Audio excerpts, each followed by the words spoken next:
How's it going, everyone? Today I'm going to be talking about how you can go ahead and get your free first anniversary Kushina to a 3-star at the very least. And yeah, it's pretty cool. They went ahead and gave us another free unit similarly to the pre-anniversary Naruto, which I personally liked a lot more. I mean, it is Naruto, but Kushina is cool too, you know? So I was very surprised, as a lot of people were, to see that we were getting Kushina. And once we saw that she was a UR, I knew she had to be free. So that's very, very nice. And this video is going to be a lot similar to the video where I talked about how you can get the pre-anniversary Naruto to Awakening pretty easily. Now, if you pulled the unit, then you're in a better shape, of course. But I'm in the same situation that I pretty much was for the pre-anniversary, so I'm pretty much doing the same thing. And with that said, you do get 2,000 Shinobi exchange coins once you log in for the first time during the first anniversary, and you can use those, of course, to buy Kushina. And like I said in that video as well, there is another unit that they finally added to it, and it is Minato. So in my case, I scooped up Kushina and Minato with the 2,000 extra that I had, and so that's what I just personally did. But I do recommend, obviously, that you summon first. If you're going to summon on the first anniversary banner, try to pull Kushina. You know, it's better to do that, because once you do that, you don't really need to buy her, obviously.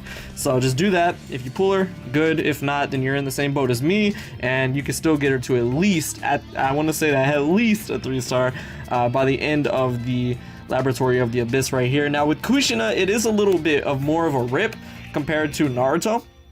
So with Kushina, they should have, I feel like they should have done more because it's the first anniversary. They shouldn't have made it, because like the thing is, this is the same way that you would level up a unit all the rest of the year. The only reason I'm making a video on it in particular is because it's first anniversary, but the methods are the same as it is all year round. With the pre-anniversary Naruto, it was a little bit different because you had these presents that you could go ahead and unseal to have a chance, but these came out before Kushina, so I don't know if she's in here or not. I doubt it, but even then, the rates are more up for Naruto. Like, look, even with Naruto though, the chances of you getting his fragments were pretty slim, but Kushina, you're definitely not. So, because I like I said, I doubt she's even in there, but you do still have the Laboratory of the Abyss that you can go ahead and grind. And what's really good too is if they would have made some type of mission where you could also for her, because the event's going on right now where you actually get twice 2 of everything, that actually drops at least. So that's pretty cool. So when you do like your normal missions and everything, you can get more of those type of resources. So I wish they would have did that with Kushina, but you know, it's fine. So with that said though, Laboratory of the Abyss is around this time. Now I usually like flashback genealogy more. That's just me personally. It's a lot easier in my opinion because there's only 5, but the rewards are not as plentiful. Like look, just for logging in at where I'm at, I got 24 for Kushina today. That well, actually it depends. Okay, so that's not that bad. At the level that I usually get to, which is stage 5 on flashback genealogy, you can usually get 4 through 6, so, and you have 5 chances to do that every day. So at the very least you could get 20, at the very most you could get 30. So right in the middle, a guaranteed number that's set like that every day for the Laboratory of the Abyss, that's not bad. And I did get to the floor 26, so not too bad. Obviously you can get a lot higher, but at my current team level, this is as far as I was able to get. Now obviously this is how you're going to get fragments. If you're not new to the game, then you already know that, but if a lot of you are jumping in for first anniversary, then this is what you're going to want to do. And you're probably not going to get as high as me. You're definitely not if you're just starting out, but you will get a lot of fragments for this. And once you go through each floor, it'll tell you the rewards that you'll get after the floor, and then every day you log in, you'll get those. So in my case, I was able to get 24 at this point, which is not bad. That case, I already almost have her at a 2-star, I would imagine. But yeah, this is probably the only thing this is the only thing you could do, which does suck. So I'm only 2 away right here from getting Kushina to a 2-star already, and it's only the first day, and there's like what, 16 days left, I believe, or 13 days left.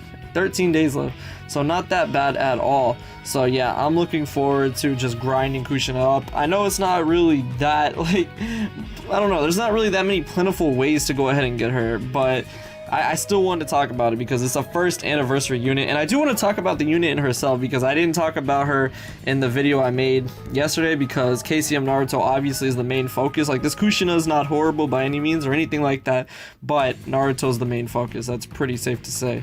But at this time, I do actually have her at the 50 ranking, which isn't bad. I mean, again, it's first day. A lot of people on my server still gotta pull her.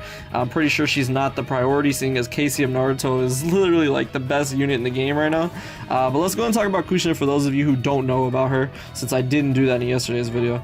So Kushina, I actually like her artwork a little bit, man. I think it's really cool that they did like a collab or kind of like a duo summon with her and Naruto, because it's very heartwarming. So with that said, her special ninjutsu, it's the red hot habanero, so it is single target, but that's okay.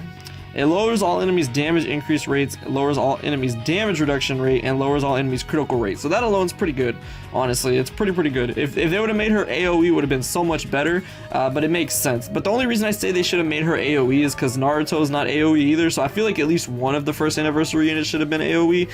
And like, yeah, don't get me wrong, Naruto's jutsu isn't really meant for that. I mean, like, his jutsu, it could have been actually. No, they could have made it that, because Naruto pulls out like 10 different hands out of himself and uses all of them to hit everybody, so it would have been more sense for them to do that. But at the same time, like, Kushina's jutsu could have easily been AoE, bro. She's like look at that. But yeah, pretty good jutsu, honestly. It's not bad for her, so I think that's good. Let's actually go ahead and look at it, because I do want to see. I haven't really seen too much of it yet. Like I said, focused completely on Naruto, but Kushina's not a bad unit to have by any means. So getting her 3-star is going to be really fun. So yeah, let's look at that. I swear, man, Kushina is way more scarier than Sakura-chan. And then for the tribe specials, if you guys saw that in the video I talked about it, you have two where you have Minato and Kushina, and then you have Naruto, Minato, and Kushina, which is really sweet. I think that they did a really good job with the banner itself. They made it where you could have free Minato, and then you can also go ahead and combine Naruto and Kushina. So you have these tribe specials no matter what, as long as you have KCM Naruto, which in my case I don't. But Minato you can have at a 1-star, Kushina you can have at a 3-star by the end of the event at the very least. So you can use these tribe specials, and you know, they're not bad. They're actually pretty good tribe specials as well. So I like them. But yeah, even just this one with Minato and Kushina, which is the one that I could use, I feel like it's not as good as this one is, but you know, it's still there. So yeah, that's Kushina. That's how you can go ahead and get her. And if you are lucky enough, so yeah, that's gonna take care of it. I know it's kind of like a shorter kind of video, and the information isn't something that's really, you know, out there. It's something that's pretty obvious, but they didn't really leave us that many options to grind Kushina. And for new players that are jumping into it, I needed to make a video about this, because she's worth getting to 3-star. And I mean, you know, it's the only thing you really can do right now. Laboratory of the Abyss is the only thing you can do until the Akatsuki Alliance battle comes out, and then even then I usually just don't play it too much, so I'm just gonna go ahead and grind my Kushina up, and we'll see what else comes. But yeah, that's gonna take care of it. Let me know if you guys were fortunate enough to pull her. I'm gonna have a video coming out later today for the SR Plus ticket summon, and I'm gonna be showcasing all of you guys who pulled the anniversary units in that video as well. So if you haven't tweeted me yet, you have until this video is up, and then I start working on the other one. After that, I'm gonna go ahead and cut off the Twitter posts so I can go ahead and put them in the video. So just let me know what you guys pull, and hopefully you'll be in the video. But yeah, that's gonna take care of it. I hope y'all enjoyed this. Thank you so much for watching, and I will see you all in the next video.